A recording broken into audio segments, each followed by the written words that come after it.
She encouraged me to drink like alkaline water. So it's like things that she was telling me to do because, you know, alkaline water is much better than other waters. And that would help me as I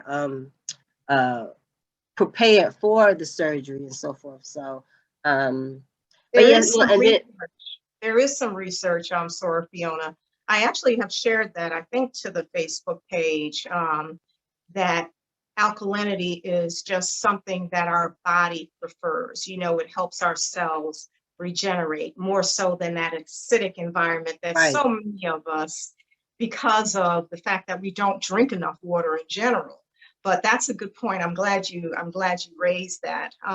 My daughter Danielle, we put a worksheet together because I don't know if you all know, I've been a nurse practitioner for 30 years, but not in women's health. So we had a registered nurse, Jackie Lancaster. And matter of fact, her health screening recommendations are posted to the YouTube page.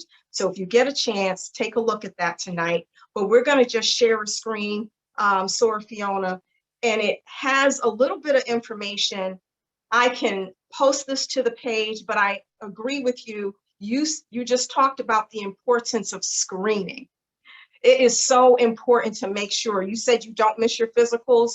There is talk from the American Cancer Society. There's a lot of talk about not having things done every year.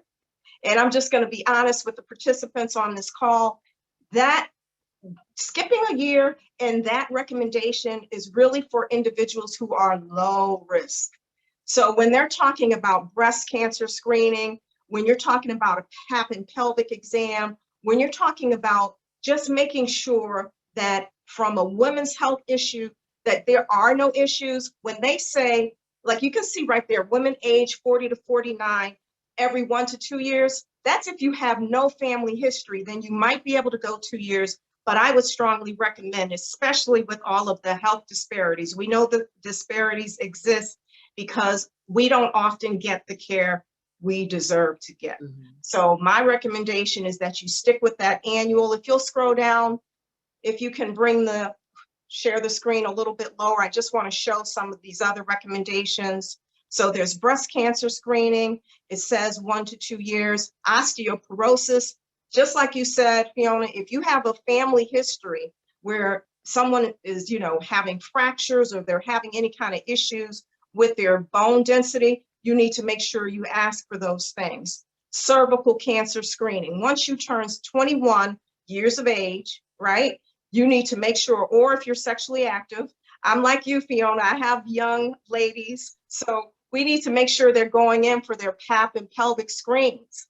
The only time you can miss or not have the pap part of the exam is once you've had a total hysterectomy, but you still need to have the pelvic exam because you still have vaginal walls. Right. So I just wanted to add that on too, because you're making a very good point. The most important part of what you're sharing with us is, listen, screen.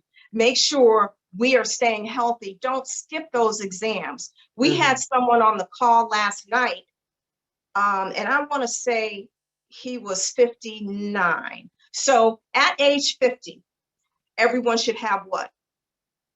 Colonoscopy, right? I believe he said he waited until he was 59 to have it, and it was only because he was having symptoms.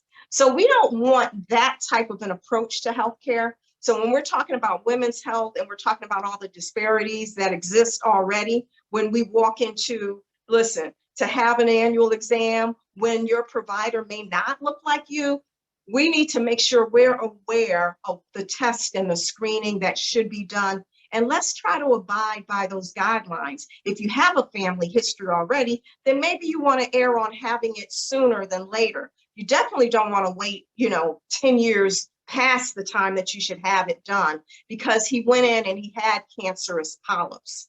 So that was a scare for him. But by the time they found it, he was already having symptoms. Just like you shared with us, you weren't in a lot of pain, but people who have fibroids, generally, oh my gosh, you can start having a lot of abdominal pain, right? You can start having a lot of bleeding.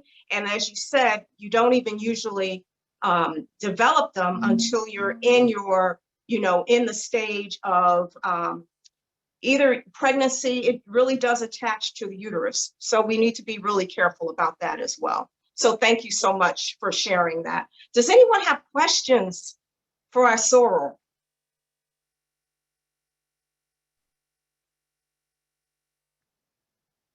Fiona, was there anything else you wanted to share with us about like recommendations? I like the fact that you personalized it and you shared with us, listen, it's important to have your family involved. We don't want to scare them, but we definitely want to prepare them.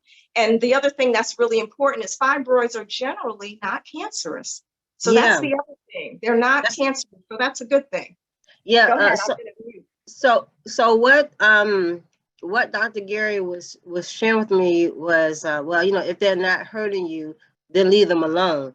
And that's what I did, but because there had been no conversation or, you know, nobody to talk to me about them, you know, really about what happens when you quote unquote leave them alone, that they grow. Yeah, just don't play doctor. If you feel like there's something that's just not right, go get it checked out. Go get it checked out, and don't cancel your doctor's appointments. You know, other things, you know, maybe you can cancel them, but don't play doctor. Just go get checked out.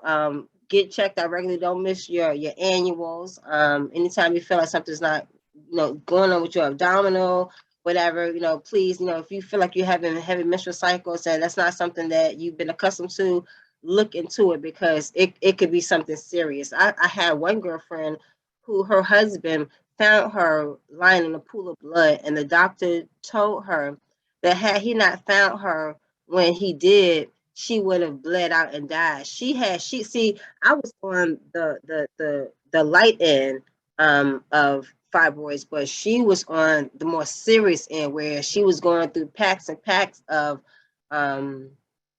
pads, you know, like on a weekly basis. You know, that's just kind of the extreme.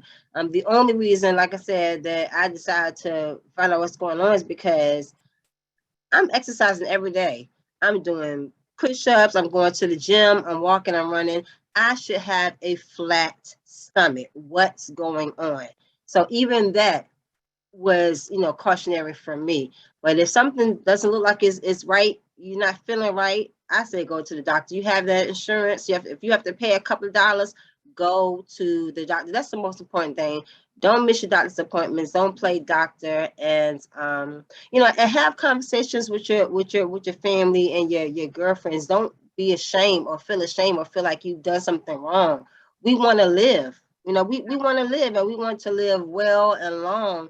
And you just pay attention to your body. One of our sorority sisters who I was interviewing, she said we are the CEOs of our body. So we gotta, just like, you know, we take care of business, you know, in the boardroom, in the classroom. We gotta take care of our healthy business, and that's absolutely. Thank you so much.